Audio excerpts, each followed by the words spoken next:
예, 후보자님, 국토교통부 장관 후보로 내정되신 거 축하드립니다. 네, 고맙습니다.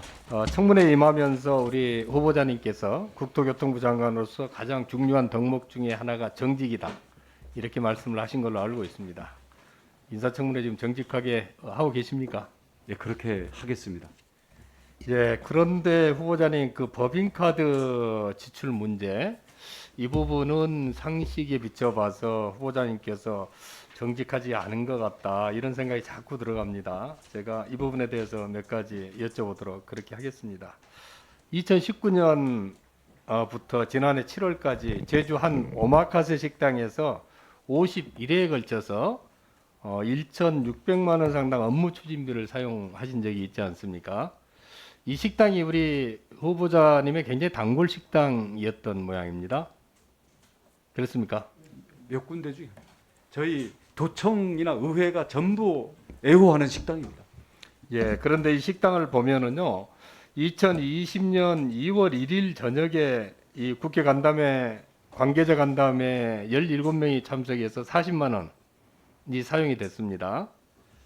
2월 7일 저녁에도 같은 관계자 간담회에서 또 17명 참석 40만 원 이렇게 돼 있고요. 2월 15일 저녁에 문화예술 관계자 간담회 17명에서 18명 정도 40만 원으로 결제가 돼 있습니다. 이 결제 내역 정확하게 돼 있는 겁니까? 아까도 말씀드렸지만 저는 우리가 비서실에서 짜여진 일정에 의해서 저는 가서 그 모임을 수행하는데 온갖 그 정신을 집중하고 있지, 어느 식당인지 가서 무슨 요리를 시켰는지 결제가 얼마인지 이거 정보가 어떻게 공개됐는지는 지침이 정해진 거에 따라서 비서실과 총무과가 집행하고 있다고 저는 믿고 있는 것이고요. 지금도 그렇게 믿고 있습니다. 이 부분에 대해서는 우리 후보자님께서 정확히 그 내용을 잘 모르겠다 이런 취지로 이해를 해도 되겠습니까? 세부 실무는 제가 모르는 것뿐만 아니라 관여할 이유가 없습니다. 이렇게 된 내용을 보면은 이게 쪼개기 결제 내지는 인원을 부풀린 결제다 이렇게 볼 수밖에 없습니다. 우리 후보자님 보시기에도 그렇게 생각이 안 듭니까? 그래서 국민 눈높이에서 좀 속 시원하게 이게 완전히 이게 깨끗이 해소가 되었으면 좋겠는데 좀 그러지 못한 부분도 있어서 제가 조금 사실은 답답하고요. 제가 추후에라도 이 부분을 우리 눈높이에 맞게 국민들께 명확히 소명할 수 있도록 하겠습니다. 이 후보자님께서 이 다니셨던 오마카세 이 식당이 말이에요. 이게 단품 메뉴는 없고 코스 메뉴만 있는 곳입니다. 혹시 이 오마카세에 가가지고 여기에 있는 코스 요리 말고 우리 저기 제주자치도의 도지사 특별 메뉴가 있습니까? 우리 도지사가 가면은 그 코스 요리 말고 별도로 좀 싼 어떤 메뉴를 별도로 만들어 놓고 그거를 그 파는 그런 경우가 있는 곳인가요? 이게 뭐 점심 때 갔느냐 저녁 때 갔느냐 저녁입니다. 제가 말씀드린 건 그래서 저녁을 뭐 말씀드립니다. 일일이 기억은 안 나는데요.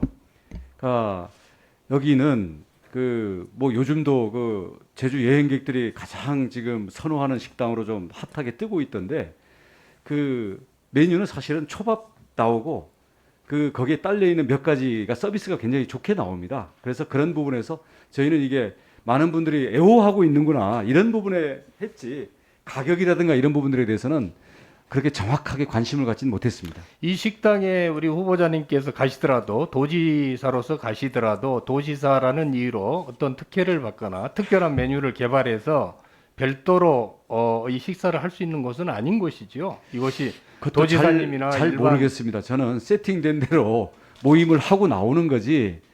왜냐하면 그 식당 측과 제가 뭐 연락도 할 일이 없거든요.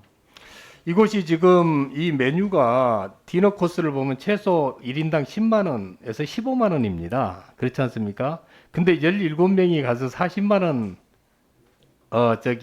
취식을 했다. 이게 자연스럽지가 않는 거죠. 4명이 가서 40만 원 취식을 했는데 김영란법 때문에 3만 원 이하로 줄이기 위해서 17명이 간 것으로 부풀렸을 가능성이 굉장히 높아 보입니다. 어떻습니까?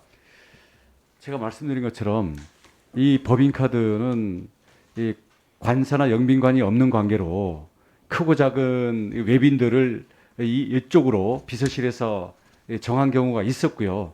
지금 말씀하시는 가격이라든지 아니면은 그 회계 처리 지침에 혹시 어긋나는 사항이 있는지 이 점에 대해서는 제가 좀 더 깊이 정확히 확인을 해보겠습니다.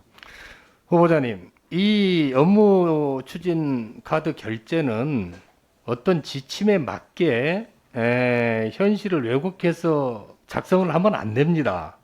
있는 그대로 카드를 지출을 하고 그 내용을 적도록 돼 있는 것이지 그거를 왜곡해서 그 기준에 맞춰서 적은다고 해서 이게 합법이 되지가 않습니다. 그래서 후보자님께서 도지사로서 업무를 수행할 때 카드를 쓸 때는 반드시 그 기준에 맞게 이행이 돼야 되는 것이고 가서 식사를 하게 되면은 이게 김영란법 위반은 아닌지 긴지 이거는 어느 누구나 도지사가 아니라 구급 공무원이라도 그건 바로 확인할 수가 있습니다. 근데 그거를 내가 모르겠다. 우리 저 수행원들이 알아서 합법적으로 했을 것이다. 이렇게 얘기하는 거는 너무 무책임한 답변이라고 생각을 합니다. 어떻습니까? 아니 아까 이 지방자치단체장을 하셨던 분들도 이제 경험적으로 말씀을 하시는 건데요. 그 하루 이틀도 아니고 거의 매일 매 끼가 전부 외빈과의 이 식사 자리로 진행이 되는데 이것을 일일이 할 수가 없습니다. 그래서 그런 점에서 그러니까 지금 제가 7년 동안 도지사 하는 과정에서 이 부분만 지금 문제가 되고 있는 것 같은데요. 그 점에서 제가 봐도 혹시 그 실무 지침 사이에 우리 실무진에서 그 실무 지침을 어긴 게 있는지 그 부분들을 제가 좀 더 명확히 확인해야 제가 책임 있는 답변을 할 수 있겠다 싶어서 이 점에 대해서는 제가 추후 확인이라는 여지를 제가 더 두는 겁니다. 예, 이상입니다. 예, 김혜재 의원님 수고하셨습니다. 다음은 경남 사천시 남해군 하동군 출신의 하영재 의원님 질의해 주시기 바랍니다.